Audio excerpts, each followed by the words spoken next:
मैं अमित वर्मा। अपन 10th class का topic पढ़ रहे थे आहनाल। अपन पढ़ चुके हैं कि आहनाल में जो आहनाल के जो अंग हैं, कृष्णी है, गर्सिका है, आमाशय है, छोटी आंत्र है, बड़ी आंत्र है।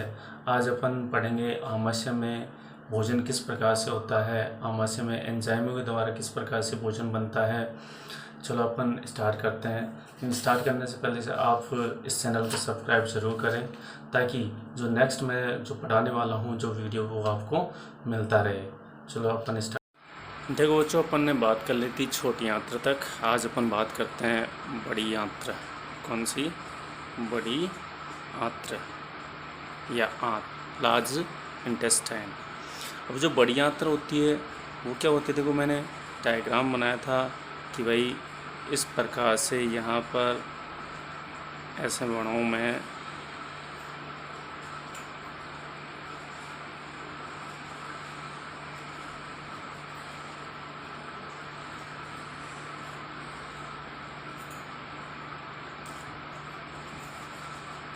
इस प्रकार से, और यहाँ पर छोटी आंत्र पड़ी रहती है और ये छोटी आंत्र इससे आकर जुड़ती है। अब देखो बेटा कि ये जो बड़ी आंत्र है, ये वाला भाग क्या कहलाता है? बड़ी आंत्र। ठीक है, छोटी आंत्र तक अपन ने पढ़ लिया था डायग्राम।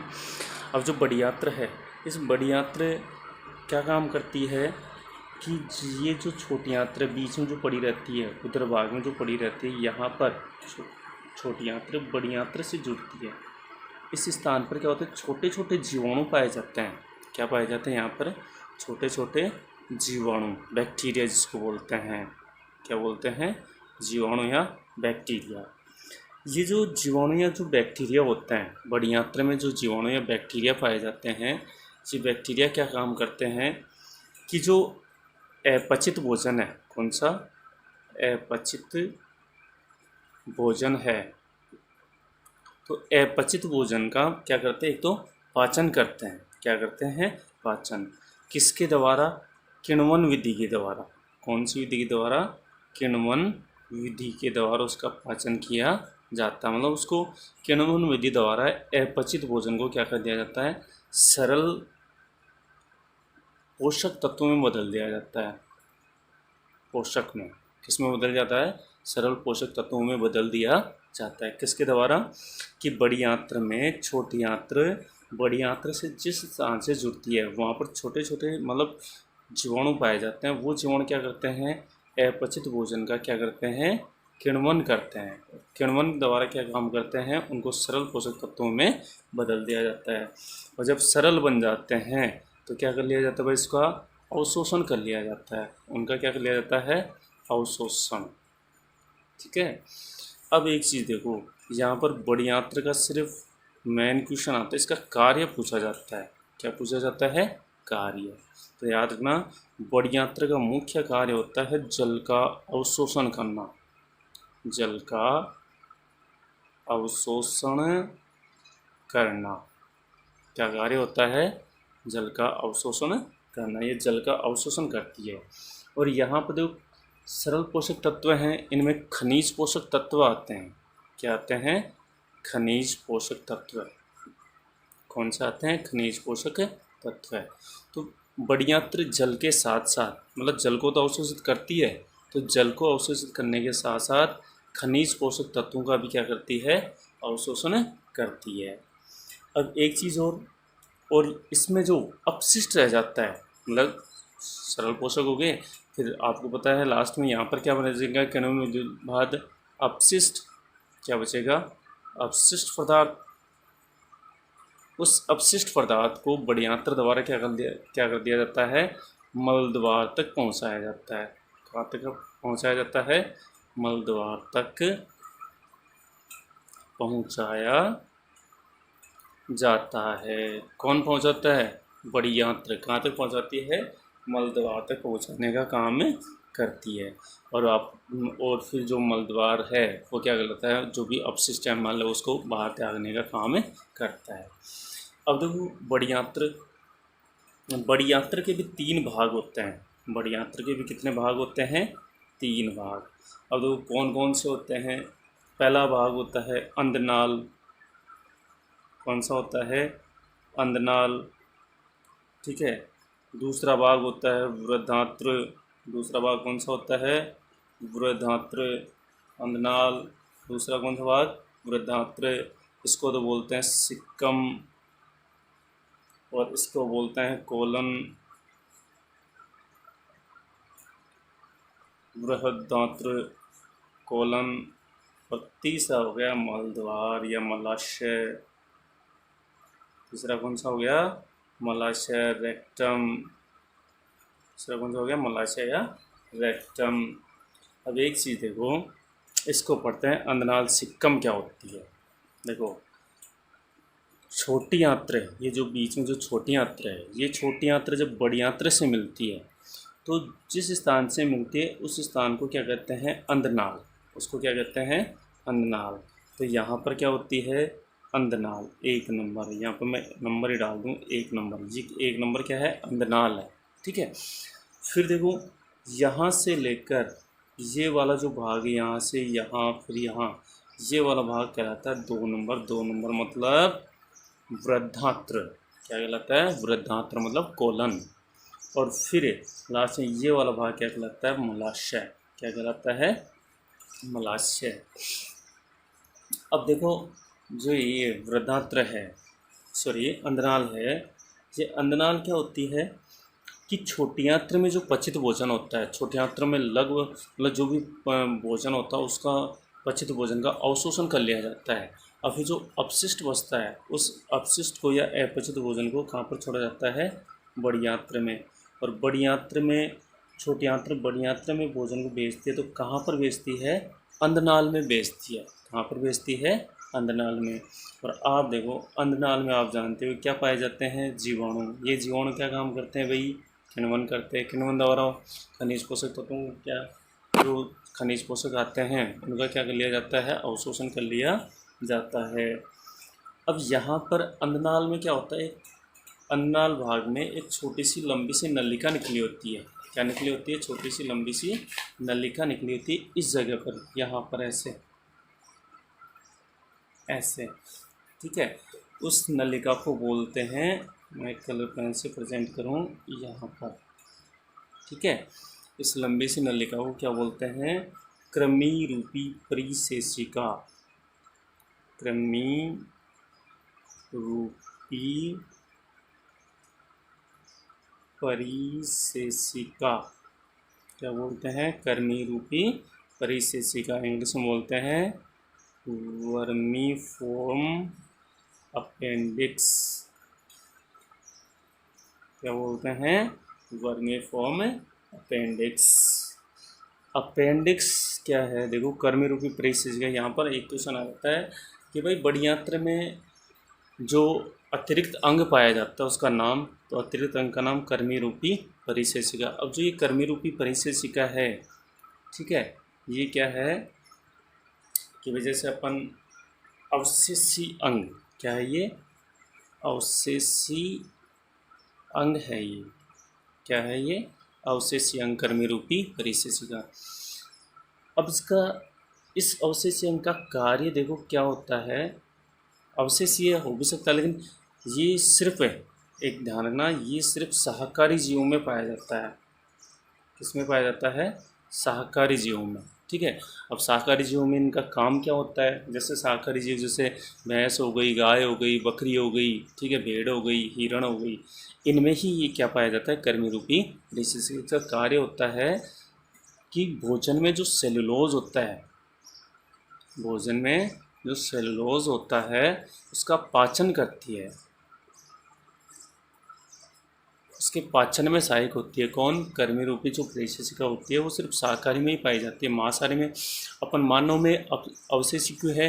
क्योंकि अपन सर्वाहारी में आते हैं। अपन मांस भी खा सकते हैं, फल फ्रूट भी खाते हैं, सब्जियां भी खाते हैं, मतलब शाकाहारी भोजन करते हैं, मांसाहारी करते हैं, तो अपन सर्वाहारी में आ गए, कुछ भी खा सकते हैं। इसलिए अपने ये धीरे धीरे विलुप्त तो होती जा रही है। लेकिन ये शाकाहारी जीवों में क्या काम करती है?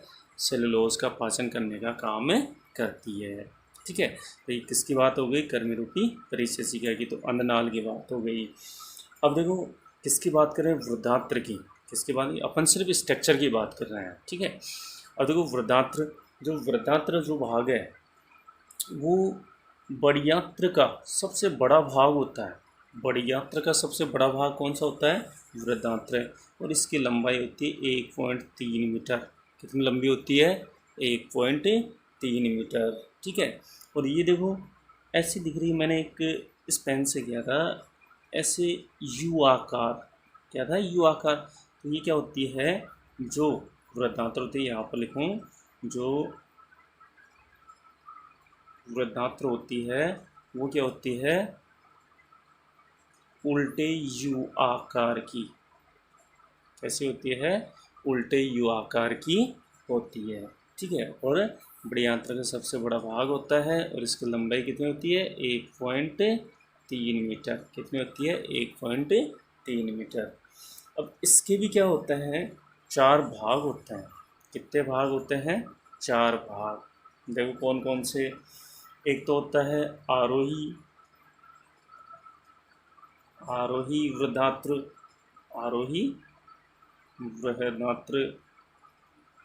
ठीक है। एक अनुप्रस्थ। कौन सा होता है? अनुप्रस्थ वृद्धांत्र मतलब कोलन। एक होता है अवरोही।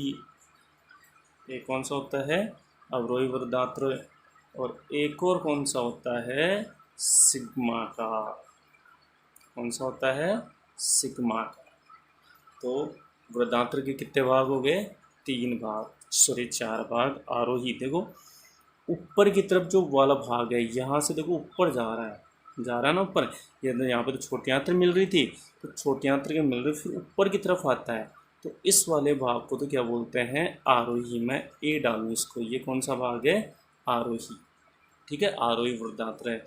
फिर देखो डायग्राम में यहाँ से इधर जा रहे हैं ना ये इधर, तो इस वाले भाग को बोलते हैं अनुप्रस्थ वृद्धांत्र। कौन सा? अनुप्रस्थ वृद्धांत्र। और फिर ये देखो नीचे की तरफ आ रही है ना नीचे की तरफ, तो इस नीचे वाले भाग को बोलते हैं कौन सा भाई? अवरोही वृद्धांत्र। कौन सा बोलते हैं? अवरोही वृद्धांत्र। और फिर ये वाला जो भाग रेक्टम में खुलता है, मलाशय में खुलता है, इस वाले भाग को क्या बोलते हैं? सिग्मा का। कौन सा बोलते हैं? सिग्मा का। तो ये किसकी स्ट्रक्चर हो गई? बड़ियात्र की संरचना। अब देखो यहीं पे अपन पढ़ लेते हैं मलाशय की। ठीक है। तीसरा भाग कौन सा है? मलाशय, रेक्टम। ठीक है। ये जो देखो रेक्टम होता है लास्ट में इस प्रकार से बना हुआ है, यहाँ से इस प्रकार से बना हुआ ना, यहीं पे बता दूँ मैं। और यहाँ से ऐसे बड़ियात्र, ये बड़ियात्र का पाइप हो गया। ठीक है। ये जो मलाशय होता है, इस मलाशय की जो लंबाई होती है, ठीक है, वो 20 सेमी होती है। कितनी होती है? 20 सेमी। ठीक है। कितनी होती है? 20 सेमी। अब ये 20 सेमी होती है तो लास्ट में ये क्या होता है? मलद्वार। ठीक है। मलद्वार या अपन इसको गुद्दानाल भी बोलता है, गुद्दा। ठीक है। अब इसमें क्या किया जाता है? इसमें 2 प्रकार की क्या पाई जाती हैं? पेशियाँ पाई जाती हैं। कितने प्रकार की पेशियाँ पाई जाती हैं यहाँ पर? 2 प्रकार की पेशियाँ, जिसको अपन सवर्णी पेशियाँ बोलते हैं। यहाँ पर मलाशय में क्या होती हैं? 2 प्रकार की पेशियाँ पाई जाती हैं, जिनको अपन क्या बोलते हैं? सवर्णी पेशियाँ। कौन सी पेशियाँ बोलते हैं? सवर्णी पेशियाँ बोलते हैं। और कौन कौन सी होती है सवर्णी पेशियाँ? एक तो होती है बहिसवर्णी पेशी और एक होती है अंतःसवर्णी पेशी। बहिसवर्णी और एक अंतःसवर्णी पेशी। तो कितनी पेशियाँ हो गई? 2 पेशियाँ। कौन कौन सी? बहिसवर्णी पेशियाँ और अंतःसवर्णी पेशियाँ। ये जो सवर्णी पेशियाँ हैं ये क्या काम करती हैं? ऐच्छिक और अनैच्छिक क्रिया में सहायक होती है। ऐच्छिक और अनैच्छिक क्रिया में सहायक होती है। वैसे तो कौन सी क्रिया होती है? ठोल ऐच्छिक क्रियाएं। तो ऐच्छिक और, या इसको आप ऐसे कह सकते हो क्रमांकन क्रिया में सहायक होती हैं। तो ये तो किसकी बात हो गई कि जो अपने आहार नाल है उसकी संरचना की बात हो गई। अब बच्चों अपन ने पढ़ी थी कि भाई आहार नाल में क्या होते हैं कि एक तो आहार नाल सहायक होती है और एक पाचक ग्रंथियां सहायक होती हैं। याद आया थोड़ा बहुत है कि भाई भोजन के पाचन में आहार नाल और पाचक ग्रंथियां सहायक होती हैं। अब देखो पाचक ग्रंथियां कौन सी, पाचक ग्रंथियां कौन कौन सी थी भाई, कौन कौन सी थी, 3 थी ना, कि भोजन के पाचन में 3 ग्रंथियां कौन कौन सी, पहली कौन सी थी, लार ग्रंथि, पहली कौन सी थी, लार ग्रंथि। दूसरी कौन सी थी भाई, यकृत ग्रंथि, कौन सी थी, यकृत ग्रंथि। और तीसरी कौन सी थी भाई, अग्नाशय ग्रंथि, कौन सी थी, अग्नाशय ग्रंथि। 3 प्रकार की ग्रंथियां भोजन के पाचन में सहायक होती हैं। अब अपन पढ़ें, पहली पढ़ते हैं लार ग्रंथि। पहली कौन सी पढ़ते हैं, लार ग्रंथि। 1 नंबर लार ग्रंथि, लार ग्रंथि। अब लार ग्रंथि क्या होती है कि जैसे अपन मुख गुहा अपन ऐसे बना रहे थे, अंदर की तरफ मुख, और फिर यहाँ पर क्या चली जाती है, ग्रसनी, ठीक है। और यहाँ पर क्या होते हैं भाई, अपने दांत होते हैं ऐसे, हाथ है ना ऐसे, ये जबड़े, यहाँ पर दांत, ठीक है। और फिर यहाँ पर एक कठोर अस्थि पाई जाती है, और फिर यहाँ पर थोड़ा सा ऊपर चलते ही नासा गुहा क्या होती है, नासा गुहा, वो भी यहीं पर खुलती है इस प्रकार से, ठीक है। ये नासा गुहा हो गई, और ये कौन सी हो गई, मुख गुहा। यहाँ पर ओष्ठ पाए जाते हैं, पता है ना ओष्ठ। अब मुख गुहा, यहाँ पर मुख गुहा में क्या किया जाता है, लार, ये तो है क्या, ही मुख गुहा, क्या है, मुख गुहा। तो लार ग्रंथि कहाँ पर पाई जाती है, मुख गुहा में लार ग्रंथि पाई जाती है। और जो लार ग्रंथि और क्या स्त्रावित करती है, लार स्त्रावित करती है। क्या स्त्रावित करती है, लार स्त्रावित करती है। और लार में क्या होता है भाई, लार क्या होती है, याद रखना, लार श्लेष्मा का मिश्रण होती है।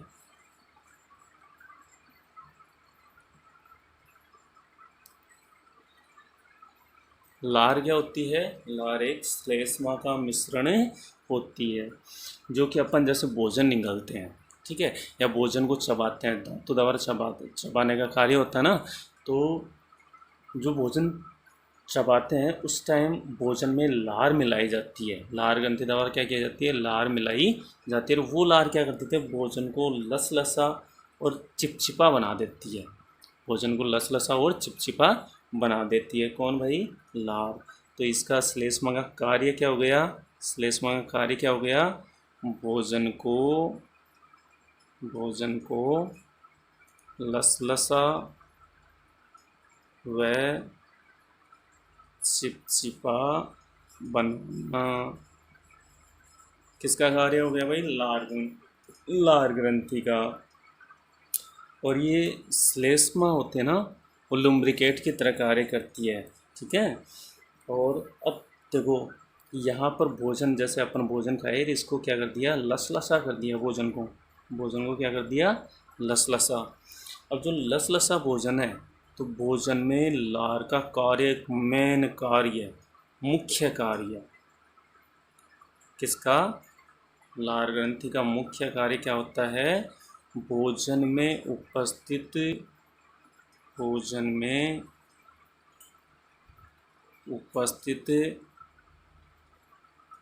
स्टार्च का पाचन करना होता है। किसका पाचन करना होता है, स्टार्च का पाचन करना होता है। अब भाई लार है, लार कैसे भाई स्टार्च का पाचन करेगी, वो देखो क्या है इसके अंदर, वो देखें अपन। कि लार में ऐसा क्या है कि वो पाचन करें, तो याद रखना लार में, लार के अंदर, ठीक है, लार ग्रंथि द्वारा लार में क्या होता है, एमाइलेज, क्या होता है, एमाइलेज और टाइलिन, एमाइलेज और टाइलिन क्या पाए जाते हैं, एंजाइम पाए जाते हैं। एमाइलेज और टाइलिन क्या पाए जाते हैं, एंजाइम पाए जाते हैं। ये दोनों एंजाइम, एमाइलेज और टाइलिन एंजाइम, दोनों एंजाइम क्या करते हैं, स्टार्च का पाचन करते हैं, स्टार्च का पाचन करते हैं। तो याद रखना लार ग्रंथि द्वारा क्या किया जाता है, स्टार्च का पाचन किया जाता है।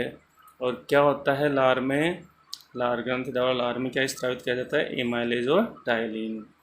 तो लार ग्रंथि, एमाइलेज। अब देखो इसको आप ऐसे याद रखना, स्टार्च का पाचन करते हैं और ये पाचन करके क्या करते हैं भाई, स्टार्च को माल्टोज में, माल्टोज में बदल देते हैं।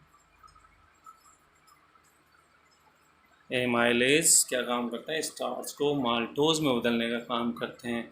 ऐसे याद रख सकते हो भाई, अपन भोजन खाते हैं शाम को, SAM, शाम हो गई, SAM, शाम। एस से स्टार्च, एस से क्या हो गया, स्टार्च। एस से क्या हो गया, एमाइलेज, एस से क्या हो गया, एमाइलेज। एम से क्या हो गया, माल्टोज। ठीक है, तो आप ऐसे याद रख सकते हो रिएक्शन के रूप में SM, और यहाँ पर ए, किसके द्वारा हो रही है रिएक्शन, एमाइलेज के द्वारा। स्टार्च, एमाइलेज स्टार्च को माल्टोज में बदल देता है, एमाइलेज स्टार्च को माल्टोज में बदल देता है। याद हो जाएगी ना, तो शाम। ठीक है, अब अपन देखो लार ग्रंथि भी 3 प्रकार की होती है। लार ग्रंथि भी कितने प्रकार की होती है, 3 प्रकार की। अब देखो कौन कौन सी, एक तो होती है कर्णपूर्व ग्रंथि, कौन सी होती है, कर्णपूर्व ग्रंथि।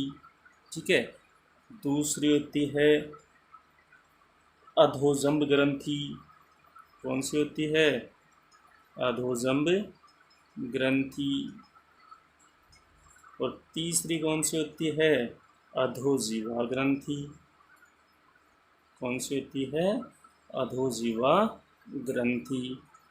तो भाई लार ग्रंथि भी कितने प्रकार की होगी, 3 प्रकार की लार ग्रंथि होती है। कौन कौन सी भाई, कर्णपूर्व ग्रंथि और अधोजम ग्रंथि और अधोजीवा ग्रंथि। अब देखो कर्णपूर्व ग्रंथि, जैसे अपन बोले यहाँ पर ये मुख हुआ, ये नासक हुआ, यहाँ पर अपने कान होते हैं ना, यहाँ पर कान है ना, कर्णपूर्व कान से पहले, कहाँ पर है, कान से पहले।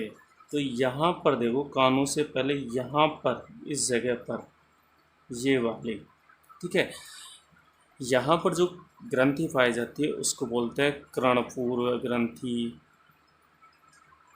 कर्णपूर्व लार ग्रंथि। ठीक है, एक जगह अधोजंब मतलब जबड़े के नीचे, जंब मतलब जबड़ा, ये दांत, तो यहाँ पर क्या होती है, ग्रंथि पाई जाती है, इसको क्या बोलते हैं, अधोजंब, क्या बोलते हैं, अधोजंब। ठीक है, एक है अधोजीवा, अपन जीभ निकालते हैं लपलपाती, तो यहाँ पर जो जीभ होती है, तो यहाँ पर जीभ के नीचे, जीभ के नीचे क्या पाई जाती है, अधोजीवा ग्रंथि, क्या होती है, अधोजीवा ग्रंथि। 3 हो गए ना ग्रंथि, कर्णपूर्व ग्रंथि, अधोजम जबड़े के पास और अधोजीवा जबड़े के, सॉरी, जीभ के नीचे। ये जो कर्णपूर्व ग्रंथि है, कौन सी, कर्णपूर्व ग्रंथि है, ये देखो कानों से पहले और गालों में भी पाई जाती है। कहाँ पर पाई जाती है, गालों में। और कर्णपूर्व जो ग्रंथि है उसका काम होता है एक श्रिमी तरल का स्त्रावण करना। किसका, श्रीमित तरल का स्त्रावण करना इसका कार्य होता है, जो भोजन को चिकना बना देता है। क्या कर देता है? भोजन को चिकना बना देती है। ठीक है। अब जो अधोजंभ है, ठीक है, वो क्या काम करता है? श्लेष्मा का स्त्राव, मैं इसको यहाँ पे नीचे ले आता हूँ। श्लेष्मा, इधर भी ध्यान रखना, श्लेष्मा का स्त्रावण। किसका स्त्रावण? श्लेष्मा का स्त्रावण। और आप श्लेष्मा को जानते हो, लसलसा बनाने का काम करती है। ठीक है। और जो अधोजीवा है, जो ये अधोजीवा है, ये वाली, ये भी क्या काम करती है? श्लेष्मा का स्त्रावण। इसका स्त्रावण भाई, श्लेष्मा का स्त्रावण करने का कार्य करती है। तो ये किसकी बात हो गई? लार ग्रंथि की। एक बार स्पीड से और देख लो। लार ग्रंथि, लार ग्रंथि में क्या काम करती है? लार का स्त्रावण करती है। और लार क्या काम करती है? श्लेष्मा का मिश्रण होती है। लार क्या होती है? एक प्रकार की श्लेष्मा का मिश्रण होती है। और श्लेष्मा का काम क्या हो गया? भोजन को लसलसा या चिपचिपा बनाने का काम है कौन करती है? श्लेष्मा। ये इस प्रकार से मुगवा, मुगवा में क्या पाई जाती है? लार ग्रंथि। और लार ग्रंथि का, लार ग्रंथि और इस लार ग्रंथि का यदि कोई मुख्य कार्य पूछ ले, क्वेश्चन में यही पूछा जाता है, मुख्य कार्य यही। ठीक है। तो मुख्य कार्य क्या हो गया? भोजन में उपस्थित स्टार्च का पाचन करना। अब स्टार्च का पाचन किसके द्वारा? कि लार ग्रंथि द्वारा एमाइलेज और स्टाइलिन एंजाइम स्त्रावण किए जाते हैं। ये एंजाइम क्या करते हैं? स्टार्च को माल्टोज में बदल देते हैं। याद रखना अपना फॉर्मूला, SAM। एमाइलेज स्टार्च को माल्टोज में बदल देते हैं। ये किसके प्रकार हो गए? लार ग्रंथि के प्रकार। कर्णपूर्व ग्रंथि, अधोजम पूर्व ग्रंथि, अधोजीवा।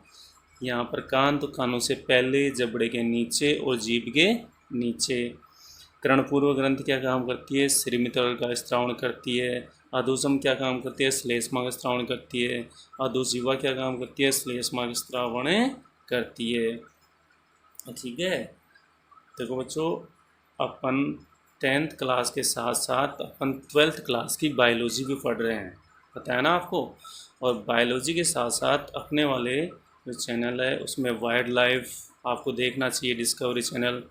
और उसके साथ ही अपन इमेजिंग इफेक्ट पढ़ रहे हैं। ठीक है। तो वो आप सारा सब कुछ देखने के लिए अपने चैनल को सब्सक्राइब करें। धन्यवाद आज के लिए। और अपन नेक्स्ट वीडियो में अपन पढ़ेंगे कि भाई जो अग्नाशय ग्रंथि है उसके बारे में पढ़ेंगे, जो यकृत ग्रंथि है उसके बारे में पढ़ेंगे। जैसे यकृत ग्रंथि जानते हो ना, अपने शरीर की सबसे बड़ी ग्रंथि होती है। ठीक है। तो यकृत ग्रंथि के बारे में पढ़ेंगे, क्या होती है, किस प्रकार से कौन से एंजाइम स्रावित करती है, अग्नाशय में क्या होता है, किस प्रकार से एंजाइम स्रावण करती है, वो सारा अपन पढ़ेंगे नेक्स्ट वीडियो में। धन्यवाद।